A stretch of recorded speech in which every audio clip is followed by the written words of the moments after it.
Folks, if you get a chance, do me a favor. Go online. Go online at some point and just throw a message up on the Facebook or on Twitter. Thank the people. There are a lot of people. I'm not one of them. There are a lot of people behind the scenes that are working so hard to make this weekend happen. Show a little bit more, show a little bit of appreciation to them. Thank them for the efforts they did. We wish we could be all together right now, but you know what? I'm pretty sure that the way things are trending, we're going to be all together come April. Oh, by the way, tickets, single game tickets right now, ladies and gentlemen. You gotta get them. Don't leave the quiz, set up a second device or whatever, but single game tickets are on sale. We're going to give it another minute and a half so you can join us there. All right, here we go. We are going to start the trivia. The first 4 questions are going to be about the history of the Pawtucket Red Sox and the history of Mccoy Stadium. So, here we go. Question number 1. Who scored the winning run in the longest game? All right, we have all our answers. Our time is up. Now, let's see. Next. Okay, we're seeing the scores here. This is great. Of course, the correct answer is Marty Barrett. There you go, right there. Are we ready for question number 2? Who was the first pitcher to throw a perfect game in Paw Sox history? All right, 3, 2, 1. All right, we are locked.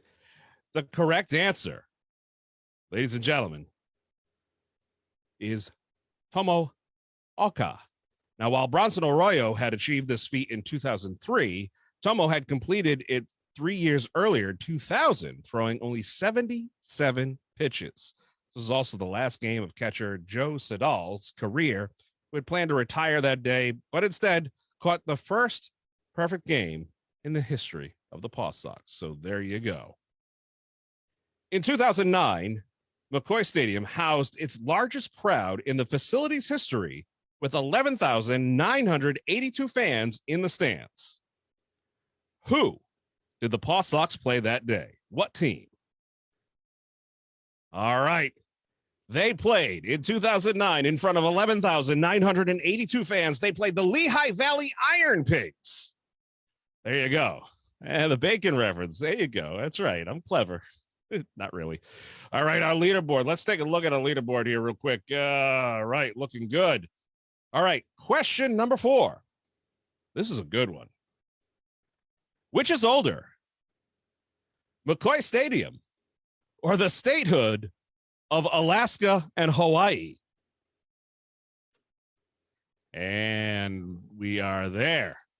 Ladies and gentlemen, of course, it is Mccoy Stadium. Now, while Alaska and Hawaii had joined the Union in 1959, Mccoy Stadium started being built in 1940 and was opened in July of 1942. That's right. It's 80 years old this year. So there we go. Let's take a look here. Most everybody got a good participation, good turnout there. So we'll have the leaderboard pop up here in just a moment. We can see where all the scores are and whatnot. And then we're going to start moving towards Boston Red Sox history. Are you ready? Are you ready? Let's do it. The Red Sox have retired 11 numbers throughout their team's history. Who has the highest numerical valued number?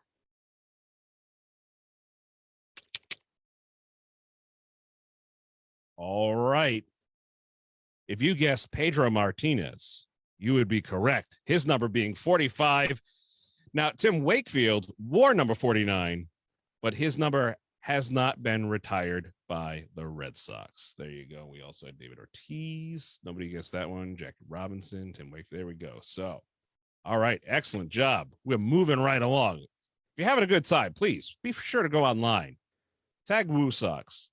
Tell your friends. It's a wonderful place to be right now. Now, the next question has 2 correct answers. So be sure to select 2 answers before you submit. Select the current minor league affiliates of the Boston Red Sox. Select the current minor league affiliates of the Boston Red Sox. Rihanna has a great song called Shut Up and Drive. I appreciate that song. It's a good one. Just a random fact about, my musical tastes and stylings.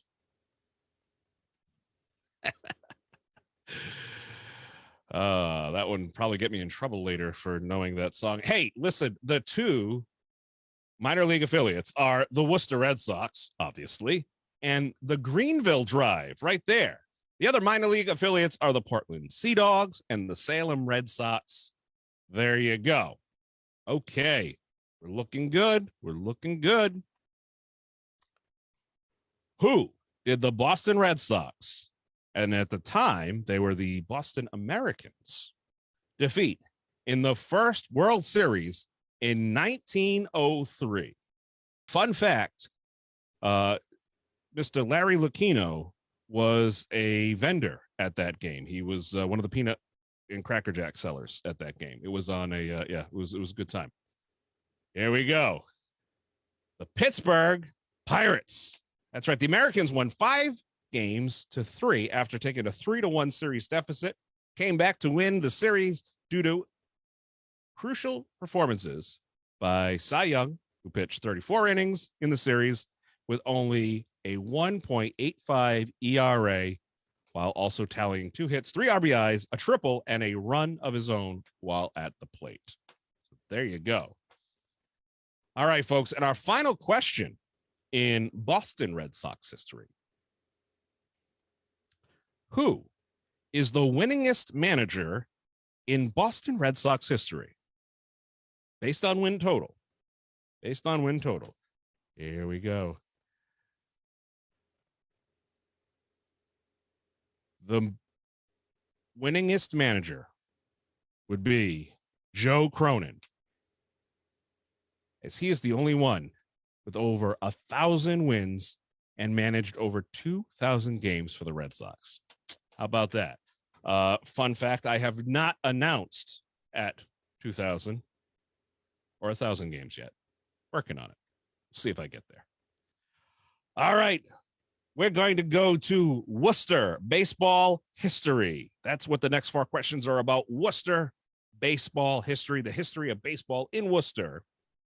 And the first question, all you literature fanatics will appreciate this. What is the name of one of the most famous baseball poems written by Worcester's Ernest Thayer? Coming on down. All right. That poem is Casey at Bat. And if you get a chance, the next time you're at Polar Park, if you haven't, ask any of the guides there or go take a tour of Polar Park. You're going to see a wonderful, beautiful portrait, image, painting with depicting the whole Casey at Bat story there. It's really something special to see. And you get that at a Polar Park tour. Something fun to do. All right. Question number 2. Which Wussox coach had managed the Worcester Tornadoes and won the Can-Am League Championship in their first year? All right, ladies and gentlemen, it's not the gentleman you saw the picture of, because that would be that was our pitching coach, Paul Abbott. The correct answer is Rich Gedman. He's the one who managed the Tornadoes, and obviously he's one of our coaches on the Wussox. He managed the Tornadoes from 2005 to 2010 and won the championship in his first year at the helm. How awesome is that? All right, here we go. Question number 3. Where did Ted Williams hit his first home run as a member of the Red Sox? What location? And folks, don't forget to check out last night's discussion. It was a wonderful presentation there. You had Dr. Steinberg, you had Larry, you had Dan Ray, you had Janet Marie Smith, you had people. It was such a cool presentation. And of course, that'll be available also on Nesson pretty soon. All right. Where did Ted Williams hit his first home run as a member of the Red Sox? Holy Cross. Holy Cross. This was also his first at bat, the game.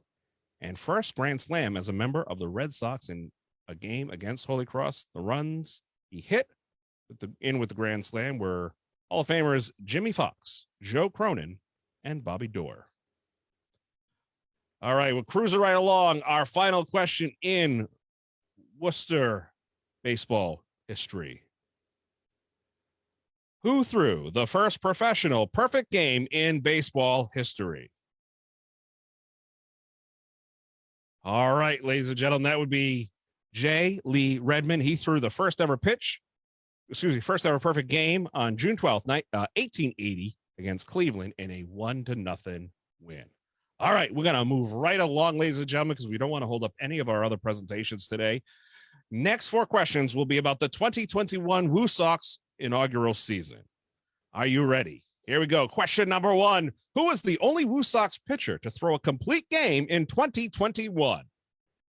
Getting right there.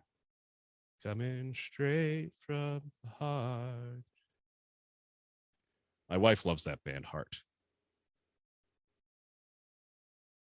The answer, Kyle Hart. He threw a 7-inning complete game against the Scranton Wilkes-Barre Rail Riders in a 4-3 loss on July 14th, 2021. There we go. All right, next question, true or false? The Wussox won their first home game of the 2021 season. I have a feeling you all do. The answer is true. The Wussox defeated the Syracuse Mets 8-5 on opening day at Polar Park. It was amazing. It was fantastic. And my favorite memory was Bob Cousy's rousing 45-minute speech. Whose record? Next question. Did Yairo Munoz break for the longest hitting streak in the organization's history? Whose record did Yairo Munoz break for the longest hitting streak in the organization's history? 2-1. That would be Dom DiMaggio. He had a 34-game hitting streak in 1949 that still stands today as a major league record. But for the organization's record, that belongs to Yairo Munoz. All right, last question. On what night during the season do the Wussox have Unibank fireworks after the game for fans to enjoy? This is besides 4th of July weekend. And I got great news in this answer as well, because it would be Friday nights. And if you missed the fireworks this past season, don't you worry. We have teamed up once again with Unibank to bring you fantastic fireworks on Fridays during the season here at Polar Park in 2022. Always something cool and new. How'd I do? All right. So we are now going to do, in this section, you're going to be presented with 4 options, but one of them does not fit the criteria. So select which answer does not belong. All right, first one. Which of these Red Sox legends did not? You're picking the one that does not belong. Which of these Red Sox legends did not hit over 250 home runs with the Red Sox? Not in their overall career, just only as a member of the Red Sox. All right. That would be Jimmy Fox. In his time with the Red Sox, he hit 222 home runs. All right, let's next. 3 players are tied for the most home runs in a season, which would be 36 in Paw Sox history. Which one is not one of those players? Which of these is not one of those players? Here we go. Phil Plantier. Phil Plantier, as his highest number of home runs in a season, is 33. And just 3 home runs short of tying the record. All right, question number 3. Which of these players did not start their career in the Red Sox organization? Okay. Which of these players did not start their career in the Red Sox organization? Going to have that inscribed on my, oh, I'm sorry. I got so excited. That'd be David Ortiz. Big Poppy started his career in the Seattle Mariners farm system from 1994 to 1996. He was a member of the Minnesota Twins from 97 to 2002 until joining the Red Sox. Thank you to the great people, Dr. Charles and, Larry Lucchino and, of course, Pedro Martinez for bringing him over in 2003. All right, last question. AAA East. In AAA East, there were 3 teams tied for the most saves, 36, by their pitching units in 2021. Which one of these teams is not one of those teams? Which one did not? Anybody ever go ice fishing? Something, fun to do there. 5, 4, 3, 2, 1. All right, ladies and gentlemen, the answer for the final question, the Gwinnett Stripers. The Gwinnett Stripers. So, all right, we're going to head on over. This is going to be exciting because next we are going to have a wonderful session with Josh Mauer as our moderator for our Meet the Manager session. So stay tuned because, folks, this is only the beginning of everything we've got going on. And then don't forget to register for Monday's Jackie Robinson celebration featuring Tommy Harper, Mo Vaughn, and your friend and mine, Josh Akami. That's right. So thank you to everybody for participating. Josh Mauer, ladies and gentlemen, looking fantastic right there. Ho, ho, ho. Hi, Ben. How are you, sir? It's great to see you. Hey, it's good to be with you. I can't believe you just held a half-hour filibuster by yourself there with all that trivia. That is some talent, my friend. I have great script writers, and you know me. I could talk to that brick wall that's behind you, but you've got an amazing guest that you're going to be talking with. Meet the Manager, Chad Trey. Oh, this is going to be exciting. I can't wait to watch. Folks, I will see you a little later this afternoon. Josh, it's all you, baby. Okay, Ben, take a break. It's well earned. Good Thanks. job. I hope everybody enjoyed the trivia. I was trying to play along as best I could, and it was some easier than others.